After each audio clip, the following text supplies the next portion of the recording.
Hello, everybody. So today is Thursday, January 24th, and we're bringing you Block Digest 151 at block height 559,930. And we are officially back from hiatus. Woohoo! 151. Man, it has been a little bit before we got back, but I guess it's understandable, man. There's been a little bit of some time to relax and party a little bit for the 10-year and then kind of chill out. And then all of a sudden we got some more parties going on. It kind of got delayed a little bit in coming back, but we are back. How are you doing today, Janine? I'm good. I mostly over the break, there's the CCC conference, so I watched that, and then there was a lot of stuff going on with Lightning that I was paying attention to, and then there was, the usual, the coups and, not respecting human rights and things like that I was also paying attention to.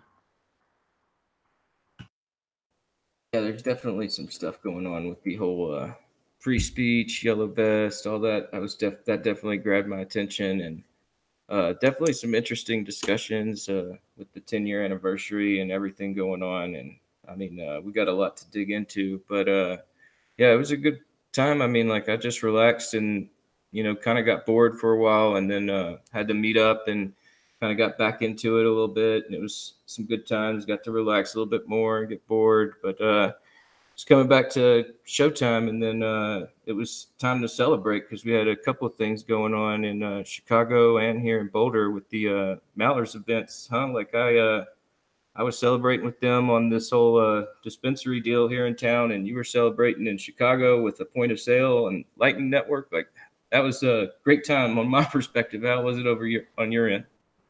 I got shit-faced, and I argued with everybody. And everybody needs to stop assuming dumb things like we're gonna raise the block size. It's not gonna happen. Okay, it's not happening. I don't know why people get hung up on that one, but still sounded like a good time, though, huh? Yep, got very shit-faced, very very shit-faced. Oh yeah, and do you want to tell everybody your predicament that you have with the seasons? Yeah. Right. Winter is fucking stupid. I love winter, but apparently it ruins Shinobi's sleep schedule. Yeah, I mean, like the minute we went on hiatus, all of a sudden Shinobi was waking up at 4 o'clock in the evening. It's like, where's Shinobi at? Oh, he went opposite sleep schedule on us. Sun is supposed to come up at like 6 or 7 a.m. and wake me up, okay? It's nature's freaking alarm clock. Winter is fucking stupid. It breaks everything. All right, well, this is where you got to just get in the sunlight, man. You got to find the sunlight and move over there and set up shop. I mean, it's a snowy day, but it's so damn bright around here still. So, yeah, but that's what's been going on and everything. So, geez, man, what? Let's get into the news of what's been going on because there's been a lot, huh? Well, I guess real quick first, just kind of give a shout out to Bitcoin's 10th birthday, which happened shortly after the last finale episode. Oh, yeah. As of January 3rd, the Bitcoin network has been live for 10 straight years. Here is to 10 more. I am cheersing with you, man. It was a good party down here in Boulder. Like, yeah, we all got together for a meetup, and it was a lot of fun. Everybody was just talking about how far we've progressed. It's incredible that we've taken a a ledger this far, and it hasn't been changed outside of consensus, and just like really the history being made, and going forward we can really say like we're a network that's over 10 years strong, and it's a really powerful thing to say in today's age of data and security.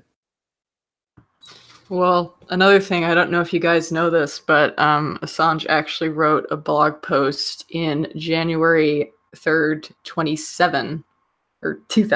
That sounded strange. Sorry. He wrote a blog post on January 3rd, 2007, titled Witnessing, which I thought was interesting because that means it's the 12th anniversary of that blog post. But I thought it was really nice. He said, I think this wasn't the whole blog post, but he said, if we can only live once, let it be a daring adventure that draws on all our powers. Let it be with similar types whose hearts and heads we may be proud of. Let our grandchildren delight to find the start of our stories in their ears, but the endings all around in their wandering eyes. I thought it was relevant because the title was Witnessing, and so it was, another anniversary on the same day as Bitcoin kind of goes together. Yeah, I mean, it's hard to not, look at the things that Bitcoin's achieved and, not look at the WikiLeaks situation and where they are. And I mean, it looks pretty like a hard predicament, but they wouldn't even be able to stand on that if, it weren't for Bitcoin. And this is like, definitely been in the fight for a long time with Bitcoin.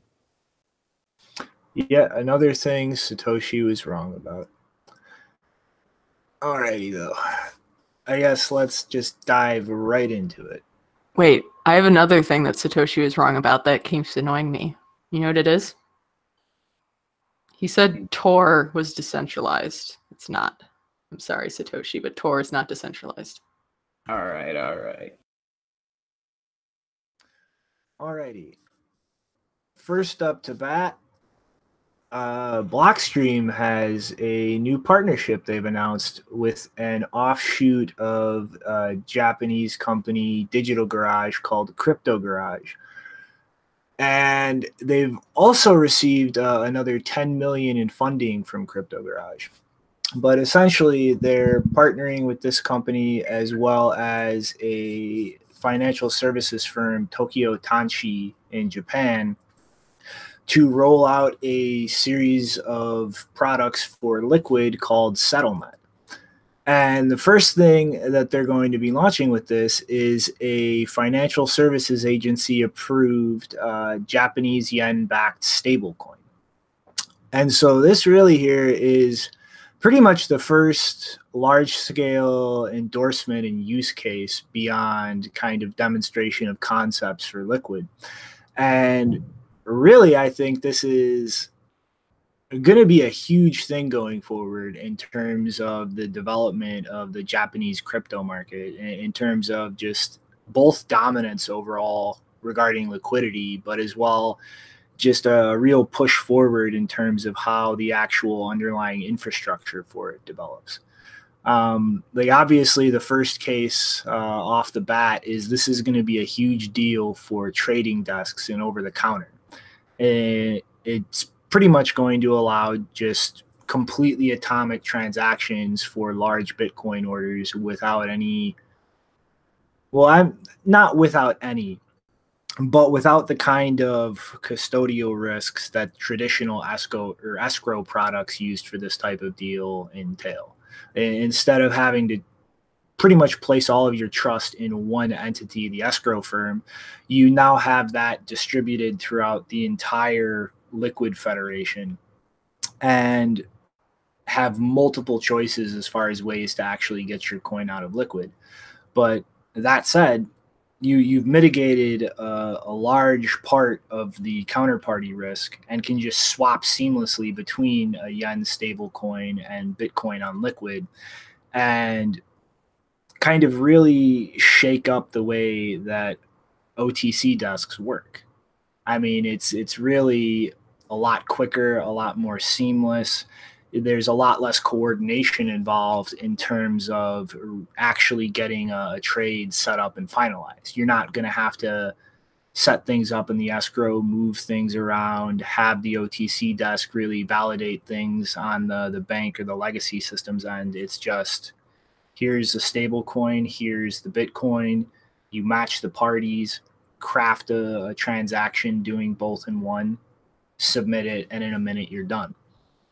And another interesting thing is going forward, one of the things I've looked at the potential for Liquid is really just also functioning as the back end for potentially an order book type exchange. So we could potentially see in the near future products built out that are conventional, marketplace order books matching things on the back end through Liquid. And it would change a little bit in terms of the facilitation of trade, having new failure routes where a trade could fail to go through, or people back out in different ways than systems as they exist now would allow. But it's still an interesting potential going forward. And so really, this is, I think, really going to push Liquid forward in terms of showing other members and other people who haven't gotten involved yet that there is serious utility here. And it's really going to push forward just the overall development of this market in Japan. And I think it's going to further entrench their dominance in the space and allow a lot more rapid and stable growth. Yeah, it looks like Japan is definitely always sort of leading the way on these things, just sort of letting this ecosystem build out around Bitcoin and try to build out these more trusted, efficient systems. And I mean, the way that the system works now, I mean, it's just there's a lot of trust involved with the institutions that you're trading with. And, this is just a better way to, sort of mitigate that and, allow this trustless system to be quickly settled. And I mean, we recently saw the Bank of International Settlements get upset and make a statement about Bitcoin. And I mean, they're upset that this technology is actually going to bring people's ability to trade their property and, in a way that's efficient and you can verify it. And that's the sort of thing where it is going to be a huge upgrade in the way that the system works from now. But it's one of those things where I tell people about it, and a lot of people kind of just like, well, don't we just do that now? It's like, well, this is a nice little niche where you find a lot of people in the Bitcoin space that want to be able to trade Bitcoin across these exchanges, but they want to sort of remain with the trustless aspect of it, and you can't really do that well with these exchanges. I mean, you got Tether, and you know how people are about that. I mean, but that's all just based on what you're comfortable with in the network, and this just gives people another option where they feel a little bit safer. And yeah, I think it's going to be interesting to see Liquid moving forward in other aspects where just I mean, I think these stable coins, or I think the Adam Bakkt called them fiat coins, and there seemed like a little bit of a discussion back and forth on Twitter about them and the way that they're going to be used. And it's all, it's going to be interesting for sure to see exactly how it all kind of builds out. But I could for sure see it being used as a way for letting the market kind of quickly understand what they're doing instead of trying to figure out percentages of Bitcoin that they're spending.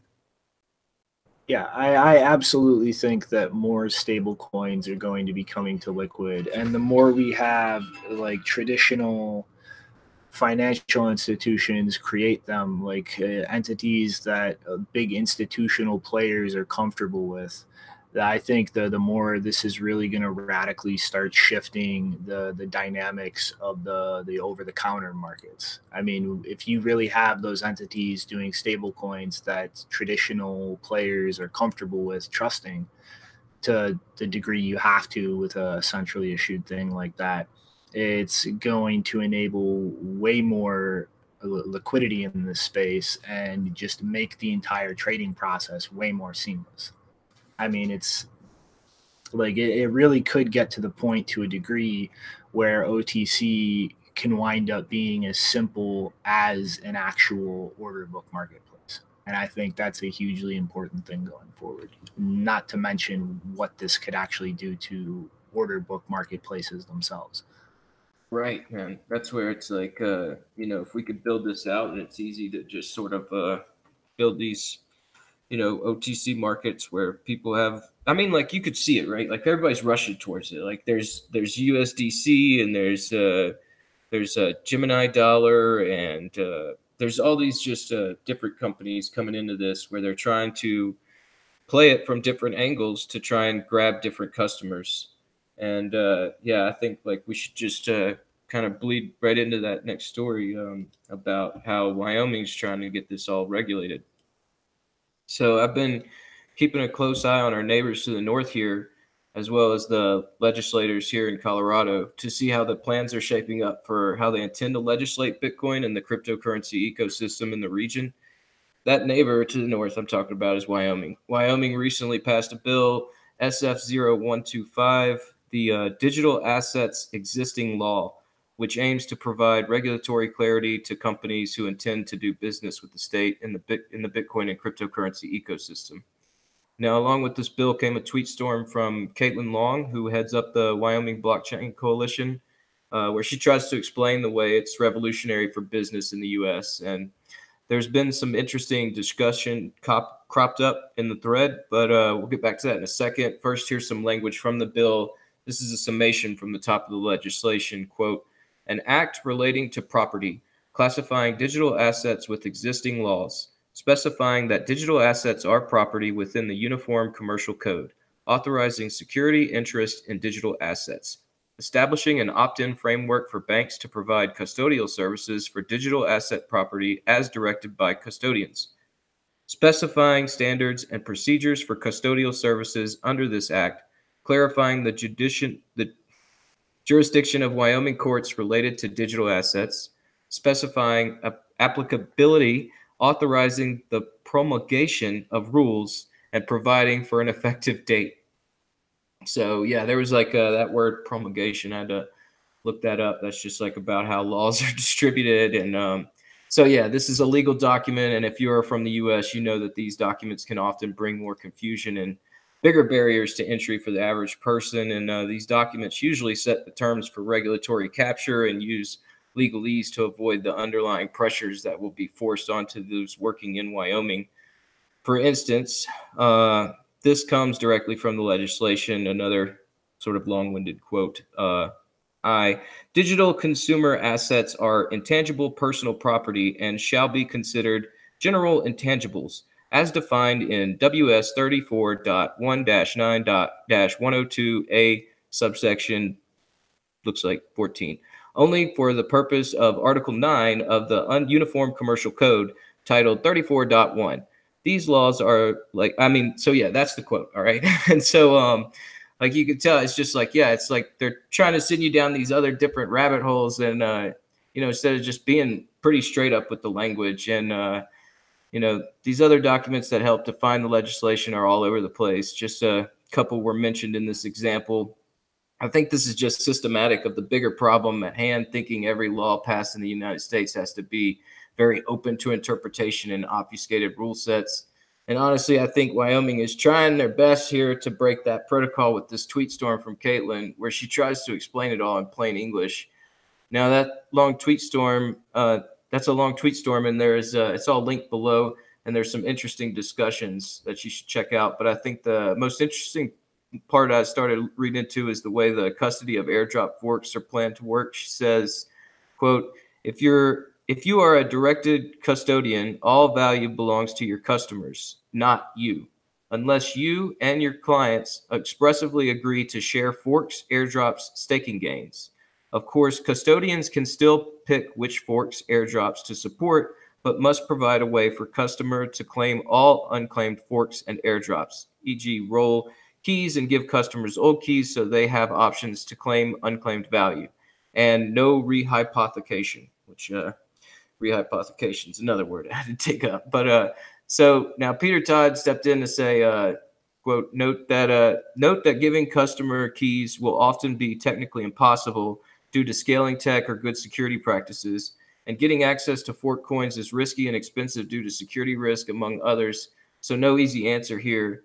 And Elizabeth Stark concurred, saying, agreed, this can also be an attack vector of sorts if there is a mandate to support a ton of worthless fork coins, which would take up developer time, energy, and costs and costs that would otherwise be spent on better security and scalability. And now the discussion continues, and a lot of interesting people from the space jumped in about different aspects of this proposed legal framework.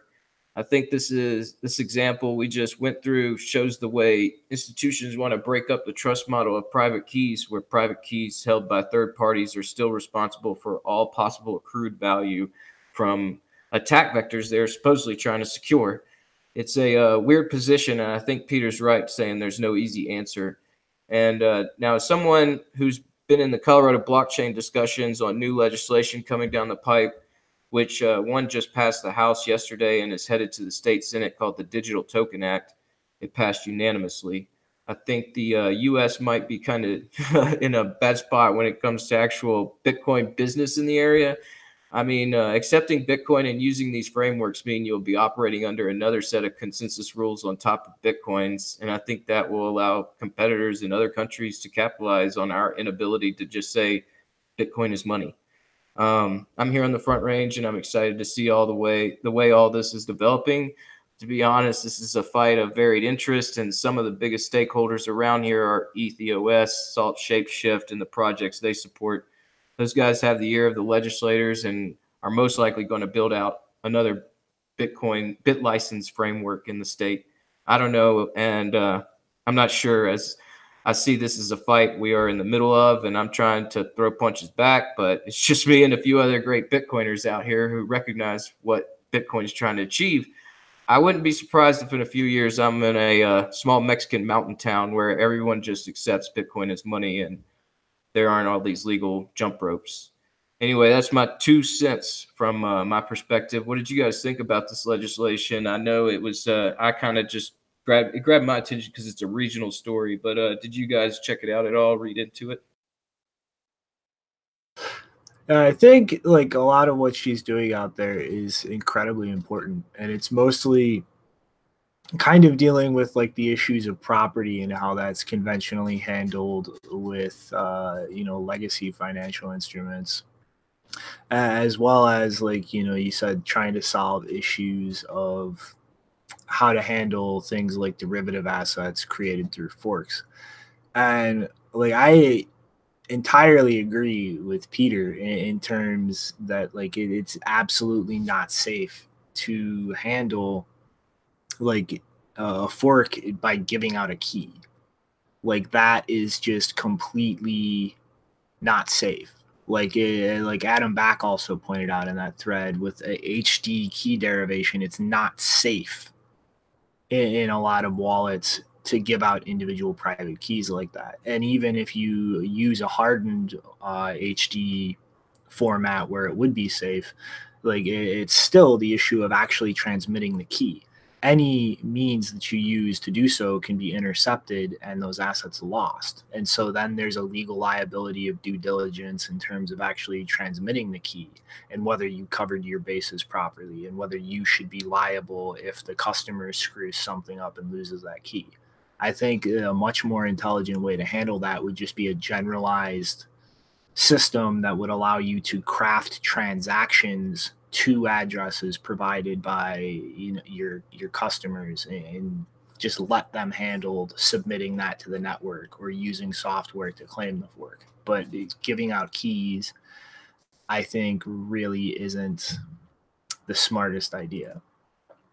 And like really, I think a lot of the core, I'm really kind of conflicted at like a core aspect of this where like regarding the rehypothecation aspect of things, like that's being kind of crafted out in Wyoming as literally illegal.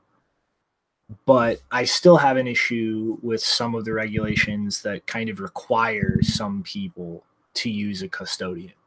Like, I think that is a fundamental issue here. And it is a good thing to see her trying to create a legal, precedent in a jurisdiction where custodians, if you're forced to use them, are bound as tightly as possible to respecting property rights, being unable to legally pull a lot of the shenanigans they do. But I still think ultimately the core of the issue should be driving at not requiring some entities to use custodians. Like, if you can develop your own system to handle it, you should be allowed to do that. Yeah, there's definitely some other language in there, that some aspect of the system where you'd have to put liens on your Bitcoin in order to actually make a transaction valid. And yeah, I mean, like, I get it though. Like, they are trying to build out a system to where companies feel comfortable, and like a lot of this has to do with marketing and just sort of getting companies to know that they want to build out the right things. And I'm sure that, you know, this isn't like, you know, this is the way, it's the law of the land and it's good to go and that's it. Like, I'm sure they know that there's definitely work still to be done. And I mean, like I said, you know, I'm keeping an eye on it up here, and they mean, like, you know, they definitely are up to listening to people on the ground that talk about, you know, what exactly Bitcoin's doing. But yeah, they just like have so much in their ear about you know, these exchanges and the way that custody is going to be dealt with. I just like, it just makes me think that there's just more permissions going into actually participating in Bitcoin, whenever I don't think that's the right way to do it. I don't know. Mm-hmm.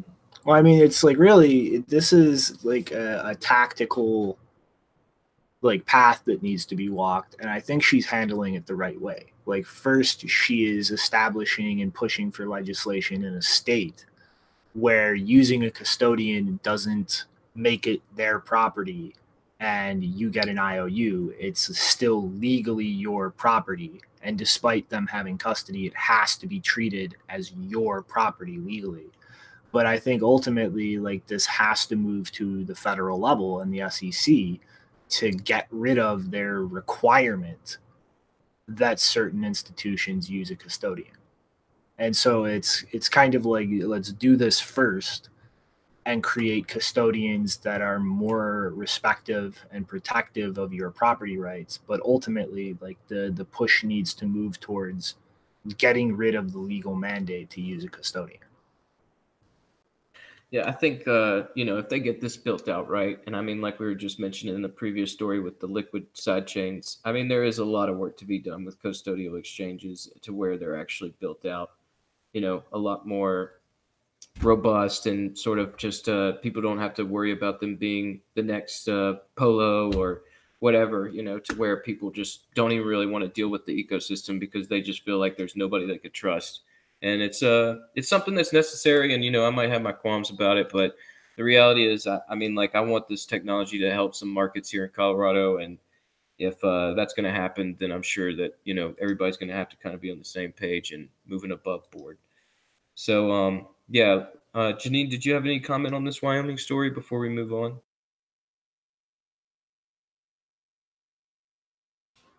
No, I did not. Yeah, it's like not pay no mind. You were on the other side of the world over there, so that's all right.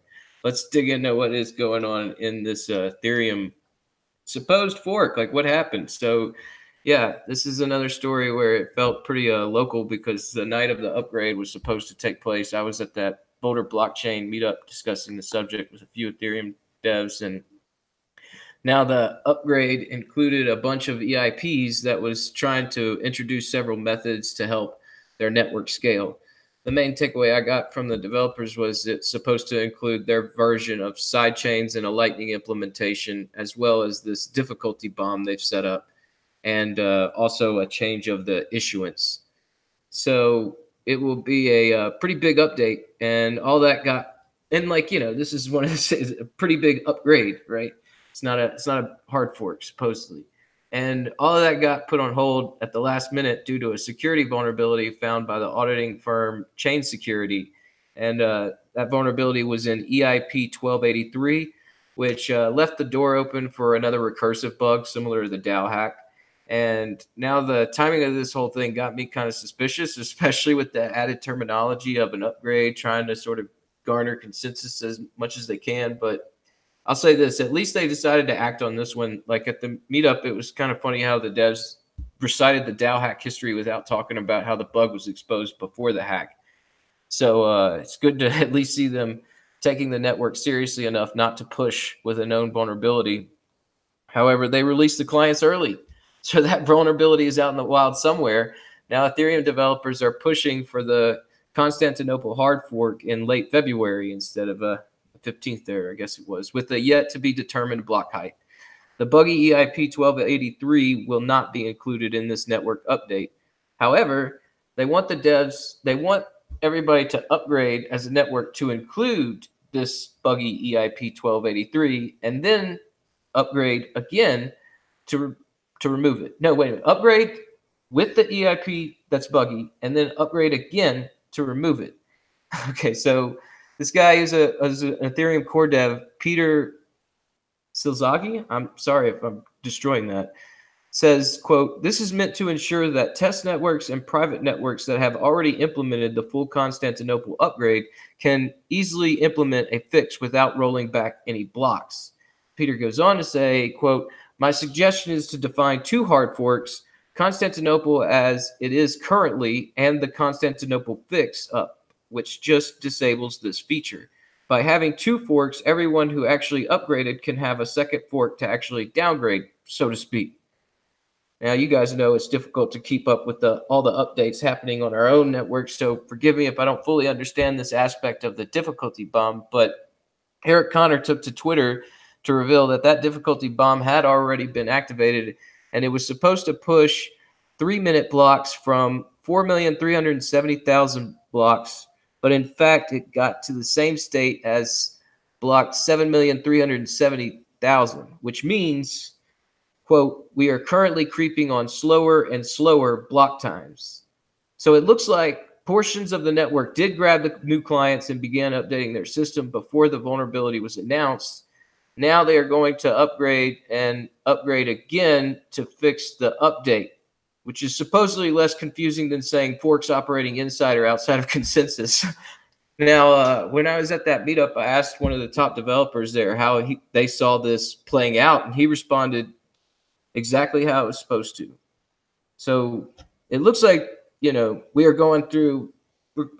So it looks like we are going to see how it actually ends, but it looks like Ethereum is all over the place right now with out of consensus forks. To me, the most interesting aspect of all this was the option to follow Zcash's lead in calling forks network upgrades, and sort of the way that's just it's just new ways that these networks are trying to garner consensus very easily. And I think one of the devs there said it was a pretty good whip. So anyway, that's what's been going on in the land of Ethereum unicorns. What did you guys think about all this madness? I think it is epically hysterical. Like the actual bug is a result of them playing around with gas costs for storage aspects of the system, and it's literally the exact same kind of thing as the DAO, as the Spank coin or whatever hack, I think, as well. It's like multiple function calls going on simultaneously before state is actually finalized. And so like you can pretty much abuse a feature to allow money transfers to multiple people in one transaction to drain funds out of contracts with an attack contract. And like that's funny enough as it is. Like they still fail to completely realize the fundamental flaws in the whole architecture. But then this like, just stop the fork, stop the fork. 10% of the network ended up forking off anyway. So it's again just completely horseshit to call this system decentralized, that it can be called off right after a fork rollout. And then on top of it, just the let's roll it out anyway, and then immediately do another hard fork. Like you just caused a chain split trying to centrally call something off at the last second. You're going to do it anyway at a later time, and then just do another hard fork to try and fix it. Like, what the fuck is going on over there?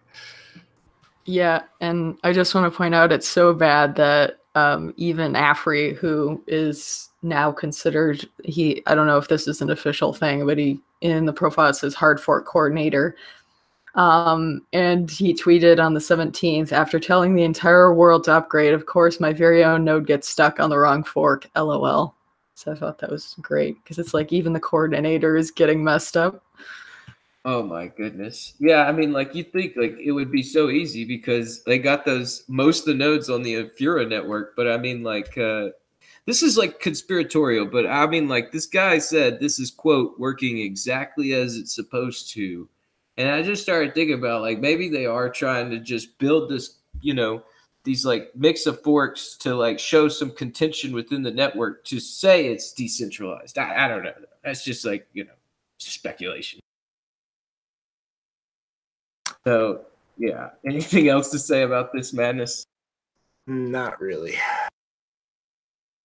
All right. Well, then what else has been going on outside of all this this permission stuff? I think there's some permissionless people running around France, huh?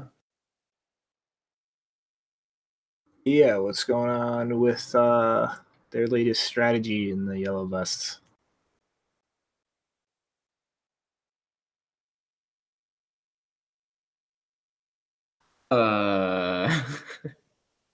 Is this one Well, all right. I mean, like I was trying to coax you there. trying to coax me. All right. Banter fail. So pretty much the yellow vest movement in France was trying to get everybody to commit to a bank run to try and collapse the euro by smashing all the reserves in banks across France and bring them under their capital requirements. And like honestly, their head was in the right place, or not their head, their heart was in the right place. They're starting to really get things, but I mean, this was a completely flawed plan from the outset because the EU in general just has crazy limits on how much you can withdraw at a time. I mean, it's trivial for banks to just start instituting withdrawal limits. Like there's just so much red tape in doing this that like it was something that called attention to a very important issue, but it was kind of impractical from the very beginning to think that this would actually work in a way that would systemically damage banks beyond just reputation and awareness of things. Yeah, this is one of those where I really like Bitcoin as being used as a way to get around these government issues, but it's one of those things where a lot of people just don't understand that there are withdrawal limits on their system right now. I mean, I kind of regularly see periodically like people posting videos like, can you believe I can't get all my money out of the bank? It's like, well, yeah, I mean, like that's the unfortunate way that those systems work. And I mean, everybody running at once, it's very much, yeah, they could just sort of easily shut that down. But I mean, this is where it's like a slow growth, I think is just the best way for Bitcoin to operate. And I mean, that's where I mean I'm the yellow vest movement. I mean, like I'm sympathetic with them, and I do hope that they are kind of buying Bitcoin a little bit that they can. And I mean, it's just a hard situation, and they're trying to just make their way through this protest. And I mean, imagine they thought that this kind of would put a fear in the system, but I think they just kind of realized like how quickly the system can shut them down on those measures. That's where just like everybody, yeah, start buying some Bitcoin and over time just start accepting it and using it. And, let's just get out of that system. It's going to be hard for everybody to move at once. That's where, I don't know, there's all these theories about when hyper Bitcoinization takes off and people are going to be rushing to try and grab what value they have to throw it in Bitcoin. And how are they going to do that with liquidity? In Bitcoin is hard to grab. And, these systems are all pretty heavily permissioned. So, it's unfortunate. I'm with them, sympathetic. I hope that the Elvest is successful in trying to sort of just push back all this austerity measures there in France. And yeah, I hope Bitcoin can help them. Mm-hmm. All right, Janine. So I think something was a little bit of a dud while we were away in one respect, but not in another. So, well, what's going on with this disappearing exchange and proof of keys?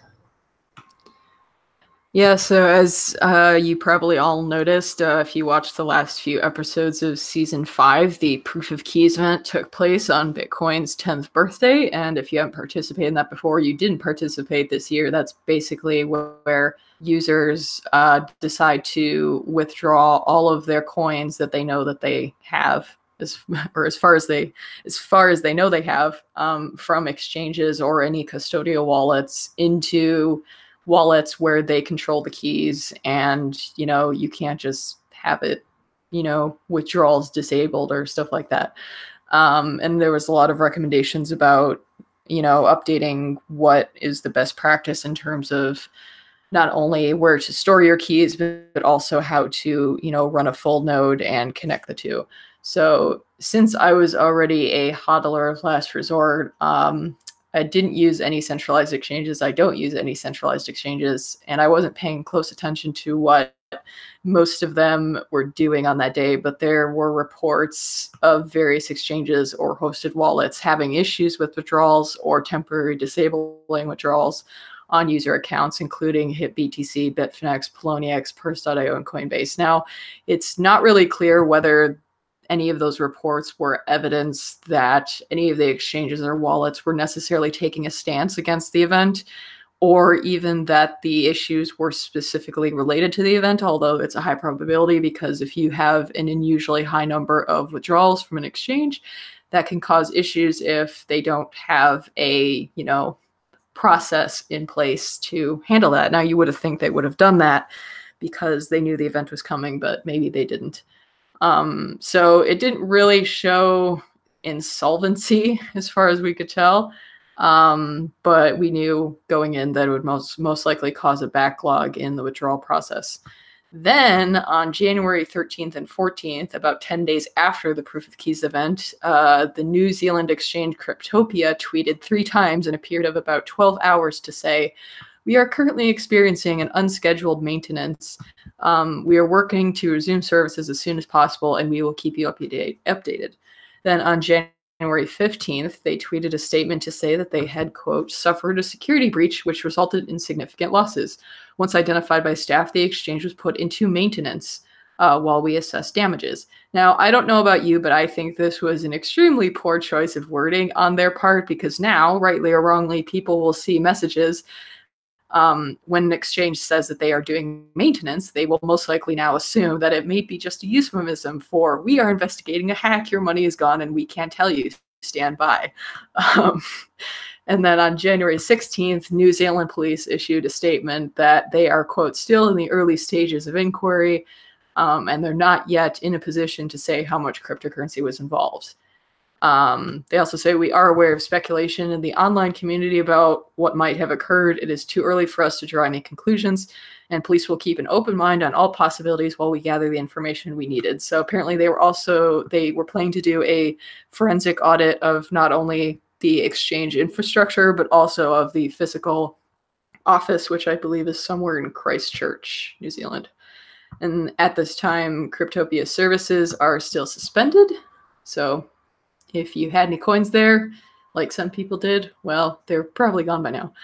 And what we have seen since that is whoever removed the funds from Cryptopia, whether a hacker or an insider, tried to send them to Binance, presumably to trade them into another cryptocurrency like Bitcoin or Monero, because the funds that were stolen consisted of various coins and tokens that, or at least a portion of the funds did. I didn't check what the distribution was. But much of the funds was coins and tokens that I don't recognize, like Metal and Kyber and Omizgo, Vitalik and Engine. So yeah, doesn't surprise me. Another exchange hack. I don't think, have you seen any estimates about how much money was stolen or moved or disappeared? Because it doesn't seem like it's a large amount if people can't even give estimates at this point. Nope, but I will take this opportunity to say, what is this? My last prediction about Proof of Keys coming true? Was an exchange hacked because they had to get all of their cold storage ready for one big go that made most of their funds vulnerable? What? Is that what happened? Oopsies. I don't know. I'm just talking out of my ass. Yeah, I mean it's hard to tell because this is actually the first time I've heard of Cryptopia because I'm neither someone who lives in New Zealand or someone who uses exchanges. So I don't even know whether like maybe they're just a shitcoin exchange and probably the people who participate in proof of keys are people who mostly hold Bitcoin instead of shitcoins. So I have no idea whether that event affected this, but yeah, I mean, but to be fair, like if you're not prepared for people to withdraw their own money, that's kind of your fault. And just because you have to rush to implement something, well, you know, it's not good either way. Yeah, this was something where whenever it first like started, the first talks was all about hit BTC, right? It was just like, okay, that's like nothing new really. Like hit BTC's kind of always had some problems with withdrawals, but I mean, like, yeah, it's I mean, like the timing. I mean, maybe it is something going on there as well. And I mean, like with Cryptopia, yeah, I mean, like honestly, yeah, they were.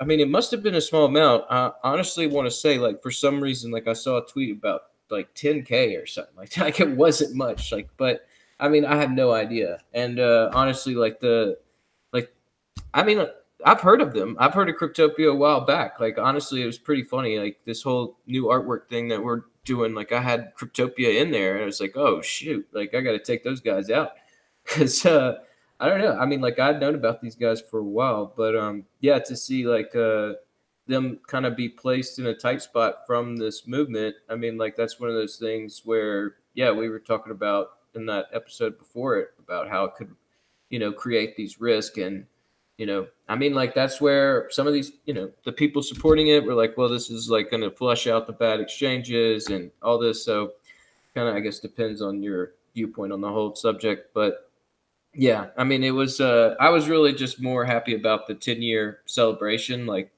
than sort of seeing these little metrics play out and wondering whether or not it had how much of an effect one had on the other. 10 years, baby, it was a party.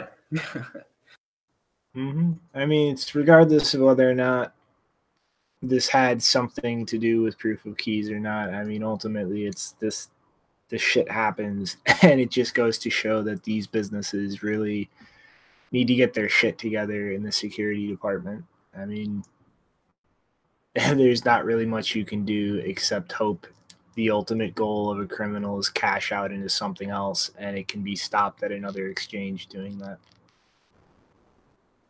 Speaking of other exchanges,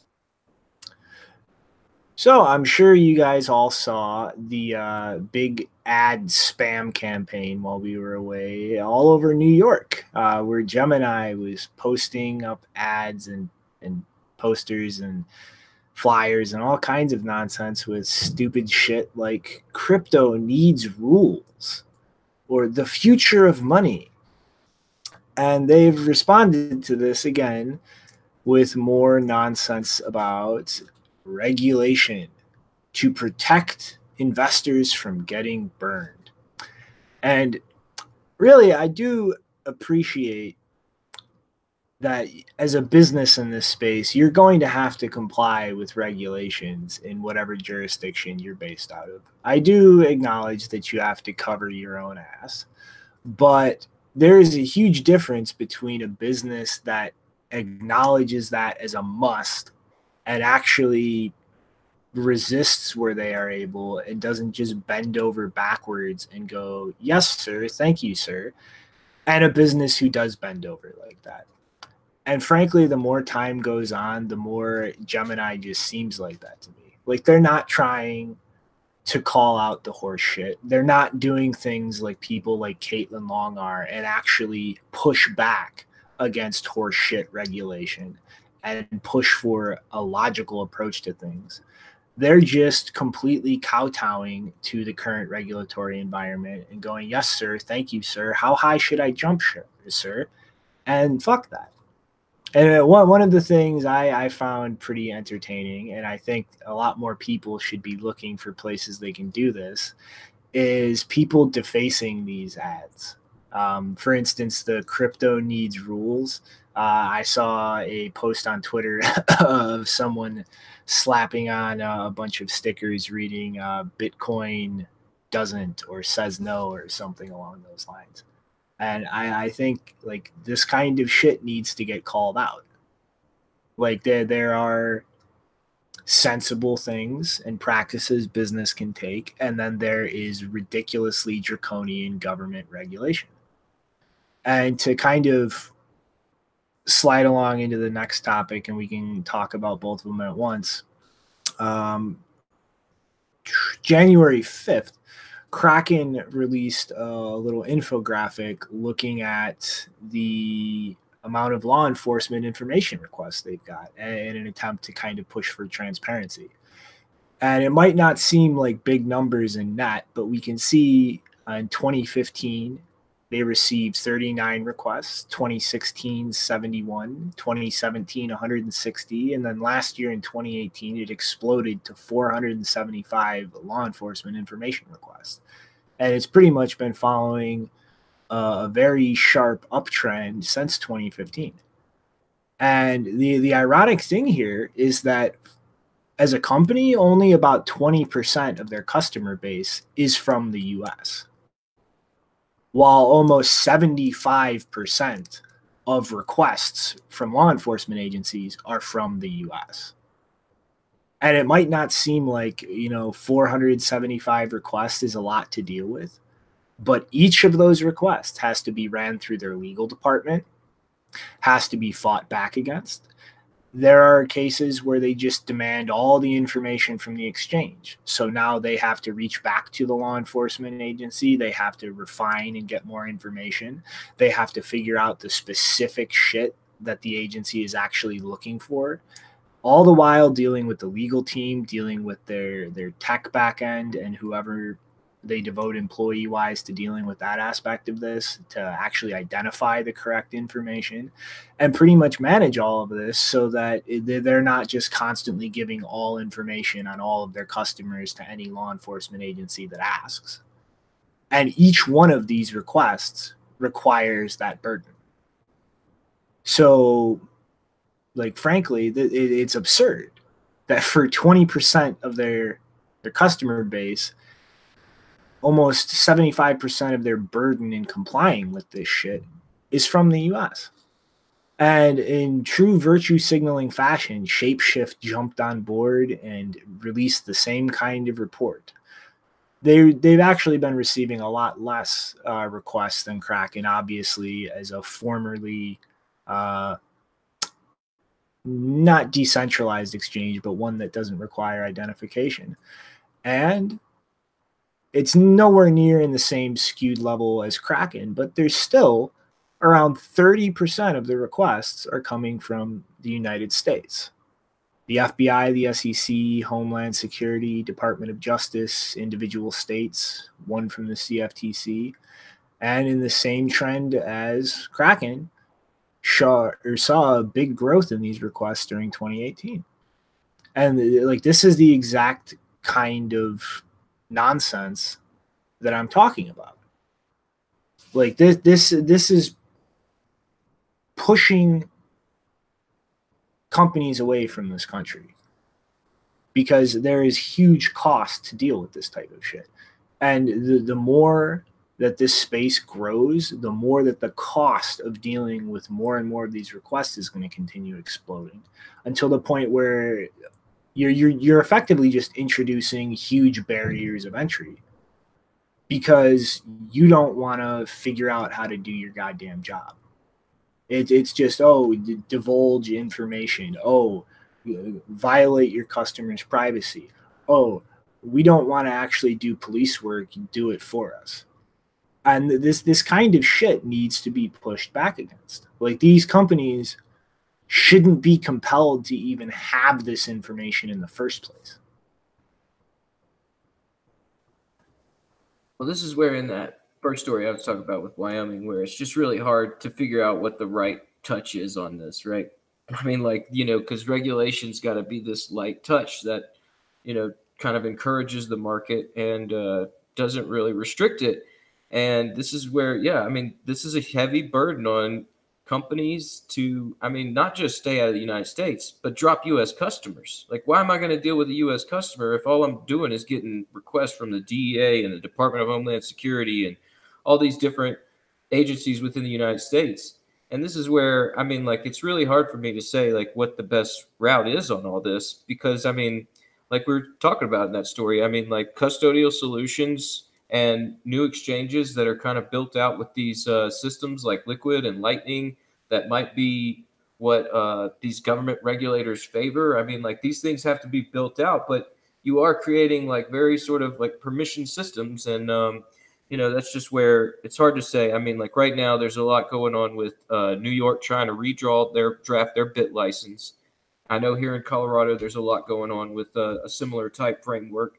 And in Wyoming, you know, they just passed this recent bill there to try and, you know, basically just market the right regulation. And, you know, that's where I threw them in today's image with some cowboy hats on the range, because I imagine, like, you know, they want this sort of regulation in Wyoming. But I really don't know. I mean, like, they say they want rules, but which rules? And, you know, I mean, to me, it just does look like you're putting a whole, you know, other door to get into the system. And that's what kind of scares me as someone that, you know, has always sort of been on the ground level of things. I don't really want to be cut out just because of the fact that I'm not, you know, I don't really fit through the hoops to participate. So I don't know. We'll see how it goes. But it certainly is one of these things where when you see the requests coming through from all these U.S. agencies and what they're doing, I mean, it totally makes sense that, you know, they're dropping U.S. customers, and, you know, we're not really seeing a lot of Bitcoin businesses being built out in the United States. I mean, it's one of those things where, yeah, I hope we could get it right, because it's one of those things where I think in the United States, they really, they need to get it right if they want Bitcoin to actually help people. And it's just, it's hard to say what the right answer is on all that. Are you still with us, Shinobi? Yeah, just had a little hiccup. But at the end of the day, the point is that, like, dealing with criminals it's not these companies' jobs. Like, that's law enforcement's job. They need to figure out how to handle their own shit instead of just assuming that they have the right to make a private business bear all of these costs for them. Like, you are the law enforcement agency. You handle it. You find the proof. You identify a criminal. Like, that's not a private company's job to do for you. Yeah, that's where, I don't know. I think I saw something in there about, in this Wyoming bill, also about coin join transactions. And, you know, this is where, yeah, I just kind of get upset at just like this idea of like, oh, well, there's tainted Bitcoin and then there's Bitcoin, and we only want to deal with Bitcoin. And I mean, it's hard to say how it's going to play out. I'll just leave it at that. Any input, Janine?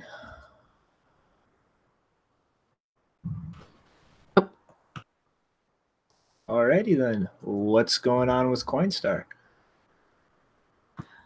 Yeah, well, so I'm not too much of a fan of the pace at which ATMs, Bitcoin ATMs, have been deployed and improved upon in the last several years. And unfortunately, now we have another example that kind of illustrates how far they still have to go.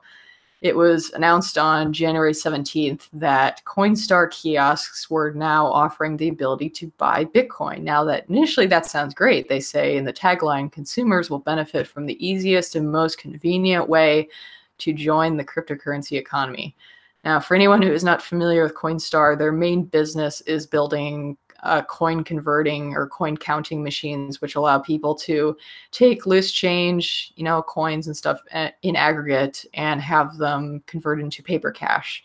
That's been their main business, and they've been doing that since 1992. They've installed over 20,000 kiosks, mainly in the US and Canada, the UK and Ireland and Germany. but apparently they have operations in 9 countries in total. They were also the first state licensed Bitcoin ATM operator in the United States.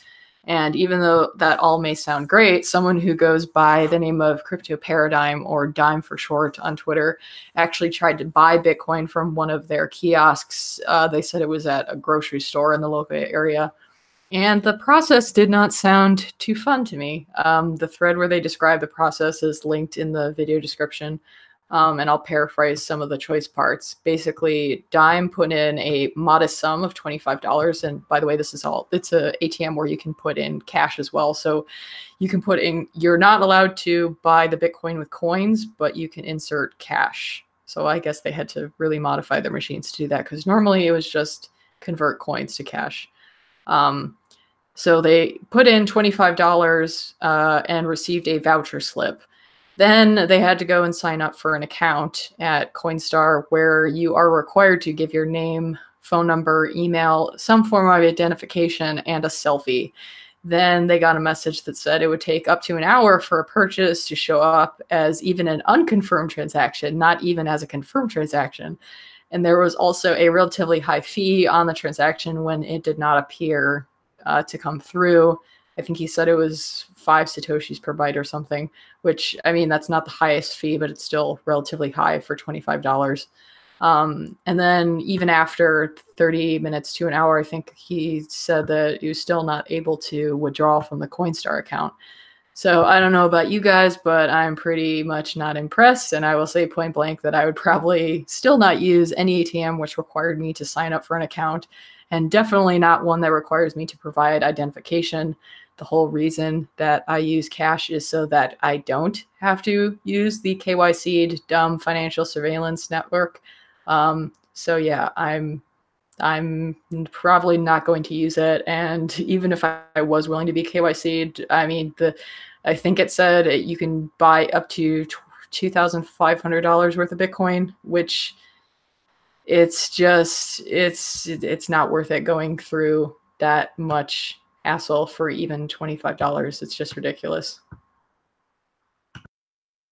Yeah, honestly, like, I was really excited when I first saw this news, because there's these ATMs everywhere around here, as far as like these Coinstars where you can they weren't really ATMs. They, like we're saying, there's these change machines where people would bring their spare change, they would get cash for it. And they were in a lot of grocery stores, and it's just like, okay, well, now a lot of people have access to Bitcoin. That's great. And then you hear about this, and it's like, it's like, yeah, they got access, but talk about really complicated and kind of like, going to basically destroy the whole reason why you're using an ATM. It's like, why not just use the Cash App at that point? I mean, like, the whole ATM thing was supposed to be to where people don't really have to heavily KYC themselves. And yeah, this is like kind of an upsetting part of the story, but I still have high hopes. I know that there's definitely some more ATMs in the works, and like things that are going to be a lot easier for people to, better user experience, and this was definitely not the user experience that I was thinking, but I should have known. I mean, like, these guys that are traditional players that first, jump into the space, they usually get things a little backwards on the way they're supposed to do it. So, I mean, I'll say, at least there is access to Bitcoin. I mean, like, once they go through this ridiculous process, they could go through a coin join and throw it on cold storage somewhere and actually have value that they only have permission on. So, I mean, it's one of those things where, I mean, it's like, as bad as it is, it's a little bit better than nothing, I suppose. I think that's ridiculously absurd. Like, this whole selfie, like, I mean, like, dude, a selfie to buy $25. Why not for an Amazon gift card? Why not for an iTunes gift card? Why not for all fucking gift cards? I can go put $200 on a gift card that's completely disconnected from me with cash without even a phone number. I have to give you my fucking picture to buy $25 of Bitcoin? That is absolutely fucking insane. And there are a number of these kinds of voucher systems existing already that require nothing more than a phone number and email. Like, this is absurd. Yeah, I mean, like, you know, the $25 selfie. And, you know, this is where it's like they're scared of Bitcoin, man. They want to know who's cut that Bitcoin. They don't care about those Amazon gift cards. But if you're walking out of there with some Bitcoin, I mean, you know, you could do some things to at least, you know, secure some value. I mean, that's where, I mean, a lot of people are just sort of, yeah, this is where it's a new guy stepping in, not knowing what they're dealing with. And they just want to make sure they cover all their bases to a level where it's kind of destroys the whole proposition. So, you know, yeah, it's not like it's, I'm saying it's, you know, that much better. I mean, it's just, yeah, I'm not really giving them a lot of credit or anything. It's just good to know that, you know, in the middle of the ghetto somewhere in Louisiana, that a friend of mine, you know, had, like, there's access to him somewhere around there, where before he would have to drive across town into another part of town and all that nonsense. Mm-hmm. I mean, it's like it's use local Bitcoin. Go use an actual ATM that just requires a freaking phone number. Like, fuck Coinstar. Like, that's, I will never recommend that. And if anybody brings it up, I will actively recommend that they stay the hell away from it. Yeah, definitely not going to recommend it either. All right. I guess moving along, some disappointing news, although I did kind of see this coming before we went on break, but Bakkt is being delayed until April because of the government shutdown. And you know, I would have thought maybe a week or two delay at this point, but I severely underestimated the complete and utter stupidity and level of childishness of the entire United States government. So there's a lesson for me. When you think that the government might actually do something not completely retarded, you're probably wrong. So this is just being pushed off for 3 months now at this point. And it's also caught the Solid X CBOE ETF in its fucking wake as well. They were, what was it? I think February 27th. It's sometime in the end of February was the last date for a proposed rule change for the CBOE ETF. And given the way things are looking now, I don't think the shutdown is going to end anytime soon. And really, it doesn't even matter. I actually forgot to put this on the show notes. I'll probably add it after the end of the episode. But the ETF actually withdrew their proposal. So the entire application process for the CBOE ETF is now just nixed. But in the meantime, while waiting for the government to get its shit together, Bakkt is continuing to build out more infrastructure and acquire their first company. What was the name of it? The Rosenthal Collins Group was a broker service fund manager. And they pretty much bought this company out after it sold off all of its clients for a lot of the compliance aspects, such as, you know, the KYC, AML infrastructure, customer support, pretty much all the red tape aspects to fold into Bakkt. And they're going to be bringing all of the associated team members into the company, as well as starting to look to hire a lot of people such as security engineers, blockchain developers, institutional sales, and they've even got a mobile developer listed on their website as one of the positions they're trying to fill. And also went through their first funding round with $182 million. So they are definitely not sitting on their hands while waiting for things to shake up in the government to actually get the CFTC approval to allow them to custody cryptocurrencies. And, I mean, this is what it is. The government is ran by retards doing retarded things, and that has stalled regulatory approval for something in this ecosystem. It's the way it goes. Unless the entire government collapses in the next 3 months, which I doubt is going to happen, things will eventually get worked out. One side or the other will cave, and things will move forward.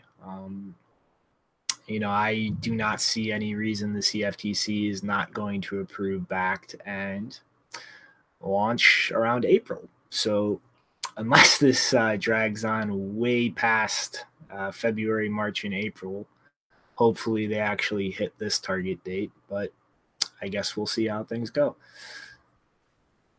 Yeah, man, this is one where I kind of left the the season finale predicting that this was going to happen, but I did not know it was going to happen due to a government shutdown and like the ridiculousness of all that going on. And yeah, just how crazy our actual system has turned into these checks and balances between a few people and their ability to move around the system. And, but yeah, like you're saying, I mean, they're still working on it. And, it's not like they're slowing down really, just, I mean, other than the approval and all this stuff. And that's where I kind of get where CBOE is coming from with pulling this and just being like, look, we know you aren't going to approve it, so we're pulling it. We're working on our own thing. We're going to figure this out. And maybe that's where we're seeing a lot of this Wyoming legislation come through, and we might start to see some of these things pop out of a state around here. I don't know, though. I mean, this is just me spitballing from the seat of my pants here. I mean, I don't know.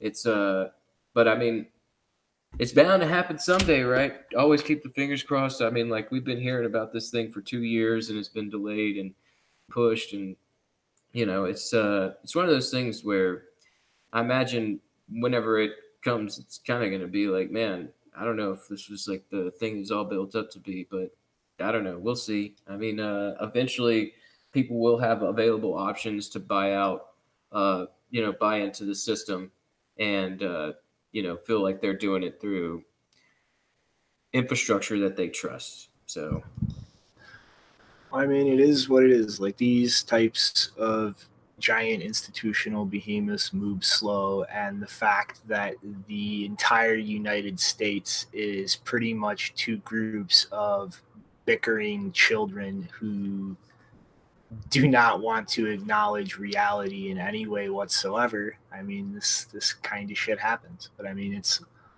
ultimately the demand is still there.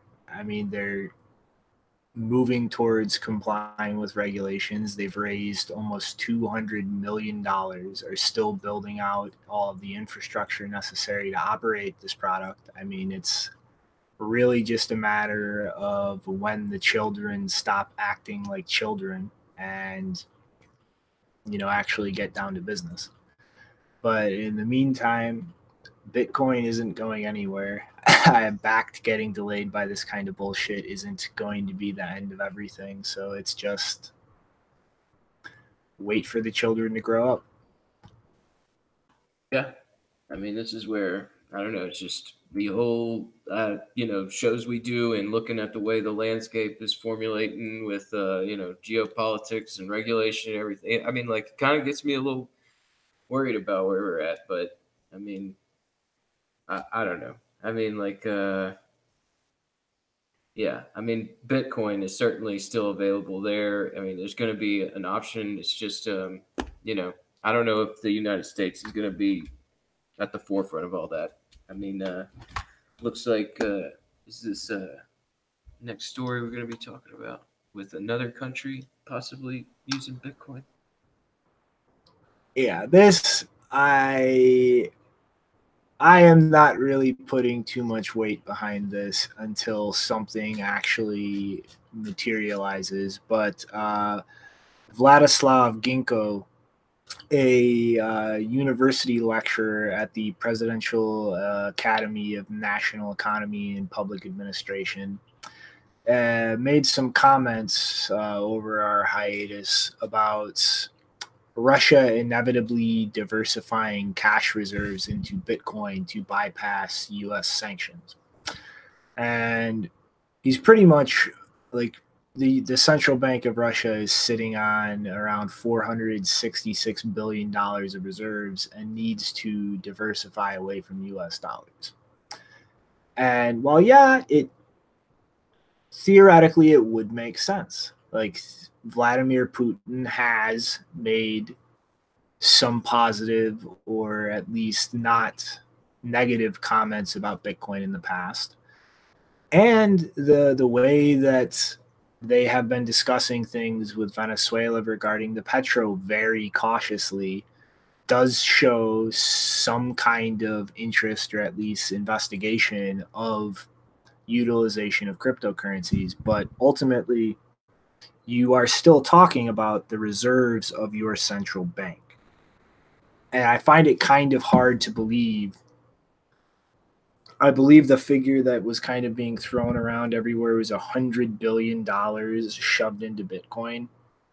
I find it very hard to believe at this stage of things that a country like Russia would gamble with almost a quarter of its central bank reserves moving into Bitcoin. Do I think that they eventually, or might in the near future, create some exposure? Yes. Do I think it would be a sizable amount compared to a lot of us or the people watching? Yes. But a quarter of their central bank reserves is insane.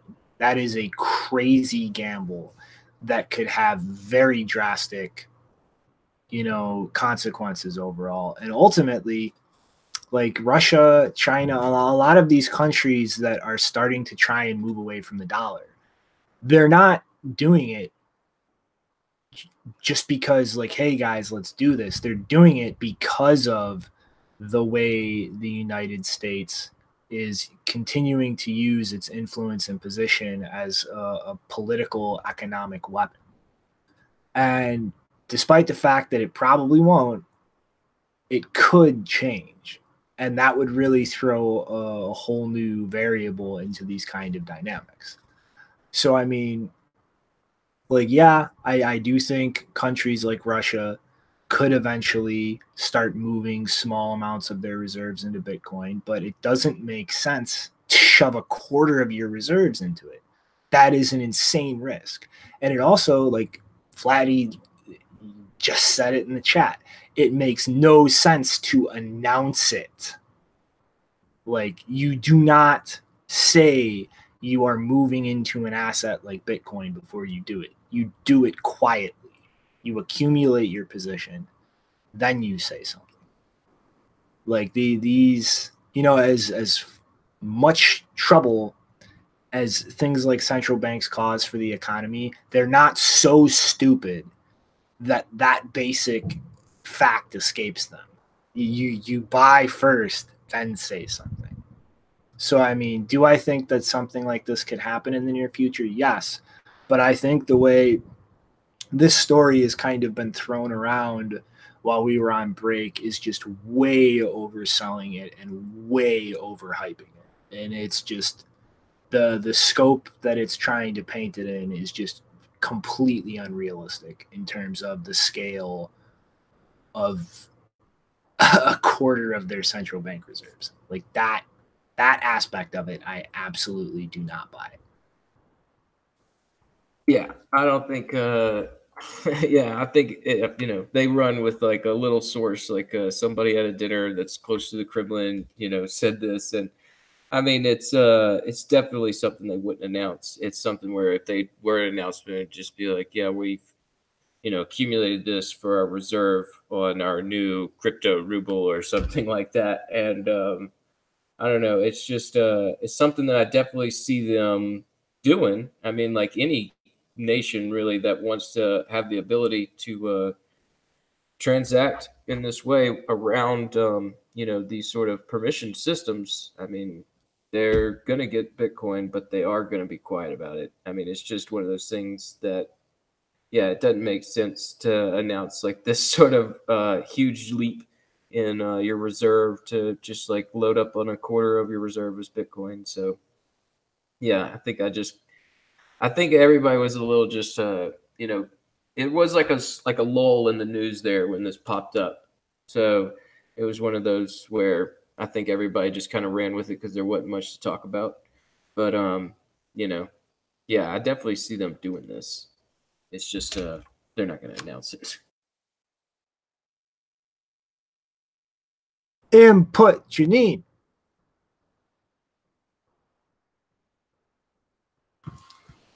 This is not one of the stories I looked into, but Russia getting into Bitcoin, I anticipate that a whole shit ton of the stupid conspiracy theories that are surrounding the whole WikiLeaks 2016 election, blah, blah, blah, Russia hackers situation is just going to like kind of it's going to turn some of its attention on Bitcoin. I'm not looking forward to that because it's a mess.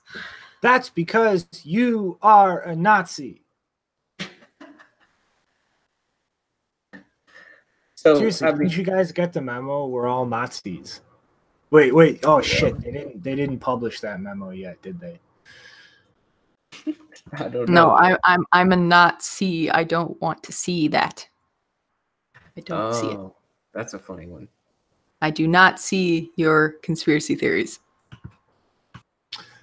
All right, but you know, just to take a moment to kind of dig into something else kind of tangentially related here. I mean, you know, I really think that, you know, if we look at Russia's past involvement in crypto, like their bank penning the deal with Vitalik, the newly created foundation from Ethereum, their talks with Maduro in Venezuela over the petro. I mean, crypto is clearly something on a national level that they're looking into. And really what's developing in Venezuela, I think, is the kind of thing that would push them towards looking at Bitcoin over some of the other things that they've been looking at. Because like this is kind of, I think, going to wind up demonstrating something I've been saying about the petro from day one. It's just another fiat. Like the fact that it uses a blockchain, it doesn't matter. It's still pretty much just something created by a government that's given value because a government promises that it has value and it will redeem it. And now that we see somebody else declaring themselves president, that we see different countries now recognizing different leaders in Venezuela, we a very sharp divide being created that could very well turn into a civil war. I think this is really going to demonstrate that something like the petro is just not tenable because it's reliant completely on the government that creates it. And you know, given the fact that the incentives really to make something like that are for governments being subjected to international pressures, sanctions that are unstable economically, like it just doesn't seem like those incentives lead anywhere except something that can't be trusted. And I mean, like this, from the very little that I'm aware of the situation down there, like this does not look like a good situation. I mean, it seems to me that there's a large amount of Maduro support as well as a large amount of support of the newly declared president. And a lot of the military seems to be backing Maduro. So again, like I have not dug deep into any of this at all. Like, don't take what I'm saying as the facts on the ground, but it just seems like this is going to deteriorate very quickly. Yeah, very quickly. I mean, like, let's take just a minute to talk about what's happened over the past 72 hours. Like, there has been a protest in Venezuela, and Mike Pence put out a video and a tweet that said he supports the protests to oust President Nicolas Maduro, where Maduro came back and said that they are going to have to re-examine their stance with the United States, to where now they are breaking all relationship, and these protests are starting to kind of turn into something a little more violent, and we're starting to see protests out in the streets and tear gas, similar thing, to what's going on in France. And I mean, it's hard to say like how it's actually going to shake out, but you're right. I mean, the petro is all backed from Maduro, so I mean, like if Maduro falls out, I mean that could be a quick lesson about how these fiat-backed coins are only backed by the administration that's serving it. And I mean, the dynamics involved in this, like we were saying, I mean, it comes from global partners and Russia, Venezuela, US not liking that relationship, and all the way that these things get involved. It's hard to imagine that we are not somehow coaxing this situation. And I mean, it is a situation where, I mean, like if Maduro at least had some Bitcoin to say like, hey, my petro is backed by this little reserve of Bitcoin I acquired. I mean, like, I don't know. This is where, I mean, like talking about the previous story with Russia trying to build a Bitcoin reserve and like these fiat-backed stable coins, like, what can you actually put them on top of? And I mean, like a reserve of Bitcoin at least makes sense in the fact that, maybe people would have some trust going from one administration to another, but that's really hard to say. I mean, even then, like, who has control of those Bitcoin? Mm-hmm. Will a new administration after a change still have control of those Bitcoin? Probably not. Even if they do, are they still going to honor redeeming it? Like it comes down to the government making a promise and you trusting whether or not it will be kept. And governments can change. Like it's just not a tenable thing to start integrating heavily into the economy, especially because that will just naturally flow internationally. You can't stop it. I just want to quote something. Everybody should go and read Craig Murray's post about what's going on with Venezuela. And he has this, he references a post that I think he made August 2017, where he kind of predicted that this would happen. And then after that, he says, anyone who believes that a country's internal democracy is the determining factor in whether the West decides to move for violent regime change in that country is a complete idiot. Any journalist or politician who makes that claim is more likely to be a complete charlatan than a complete idiot. And then, it's just a really great post about why this whole idea that, Trump is defending humanitarian values or whatever is just complete nonsense. And it's all part of this history of like, guess what? Countries go after resources in other parts of the world, and then they try to cover it up in all of these principles that they don't actually have. I don't disagree with that at all. I mean, from 1997, Syria, Iraq, Afghanistan, Iran, North Korea, Venezuela, and imminent Syria. Frankfurt. But countries that were on our list to destabilize, like that is undeniable. But their economy is going to shit. There are people literally starving there. So I'm not defending the U.S. meddling in things, but ultimately, like, something needs to change there. And I know we're going to, as a nation, attempt to steer for our interests and our benefit there.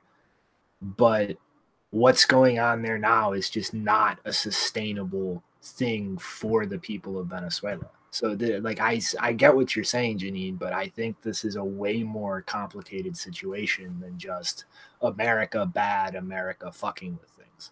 Well, I mean, the other complication of the situation is that a lot of the problems that Venezuela has, I mean, it's not like the US has no influence over what's been happening there and how it's been turning to shit. Like, just go over and look at the WikiLeaks Twitter account, because they've been retweeting a bunch of articles that they've tweeted over the past years about the US meddling in Venezuela. And the reason they're doing that is because what's happening in Venezuela is completely related to what's going on in Ecuador, which is even worse, where the Ecuadorian government is actively cooperating with the United States, especially in regards to Julian Assange's situation. And it's like, it's all related. Yeah, it's but all at part the of the same same time, plan. where did their oil infrastructure even come from? Western companies. All of that infrastructure was built by private companies and then just seized by the government. So, like, yeah, I get what you're saying. America is definitely doing things it should not be doing down there. But that situation is way more complex than just America bad. Yeah, there's definitely some in the background mechanics where, I mean, it's just like every, one of these nations where you elect a new leader and they're basically the dictator, and then you elect a new leader and they're the dictator. And how eventually is one of those, is that break in the system going to happen where the new leader actually represents some of the people, and how that's going to play out? I mean, like, I'm with Shinobi on this in the sense that it's like, I don't agree with the meddling, but I mean, like, something does eventually have to give on that. But I totally see what you're saying about Ecuador and the way that's playing out too. But I mean, like, I think each of these is like a little bit different story, just because they've each got a little bit different dynamics. I mean, Ecuador is one of those countries where it's hard to, I mean, like, I haven't really looked that much. I imagine you know a lot more about their structure than I do, but I mean, I imagine they don't really have, similar to Venezuela, like, they don't really have a leader that represents much of the people. But I mean, that's just an assumption. I mean, it's a complicated story. It involves like Ecuador having debt and wanting to get some relief from that debt from the IMF and the US, saying, "Oh, well, maybe, maybe you won't get it if you don't like give us Assange." But yeah, I like, it's also the aspect of, well, it's hypocritical because the US has just gone through, or just spent like the last, what is it now, 2-3 years of complaining like Russia is influencing our election, and it's like, now we're telling another country what legitimate leader, or who is the legitimate leader. I mean, obviously it's not something we haven't done before, but it's just so hypocritical because Russia could make the same argument and say, look, America is going to hell, so we're going to insert the person that we think should be the legitimate leader, even if that means, whatever. They could, if they ended up having any influence over the election, they could make that justification. And it's like, I'm not going to play that game. I don't think anyone should play that game, and I don't buy any of this bullshit. Yeah, I mean, it's hard to say. I'm not on the people on the ground there, I'm sure, would tell us like a completely different story than what we're talking about. And I mean, but I mean, it's hard to read through the woods on this. I mean, you're talking about the IMF and, Russian speculation, and then, WikiLeaks and Assange and Trump and his administration. I mean, like, he praised Assange and WikiLeaks during the candidacy, and ever since he's been in, he's changed his position. And these guys, they're playing big moves, and it's hard to see, like, like, it's always interesting to sort of sit here and speculate about what is actually going on behind that big curtain that's making all this happen. But yeah, on the ground there, I imagine these people are just searching for an answer. I mean, these people have been trying to buy stuff with cash, and it's like wheelbarrows of it. And, they're just searching for a way to sort of at least retain what little value they have throughout this economic downturn. And I mean, this isn't a new story to history. This has been happening for a long time. The only difference is that now these people do have other options, and those options are either issued by, the dictator that's in power, or it'll come together in a consensus from the community. I mean, we've seen that in little towns in Mexico where they just decided that we're going to use Bitcoin. So, I mean, it's hard to say. I wish I was on the ground for a couple weeks just to sort of get a better feel of it.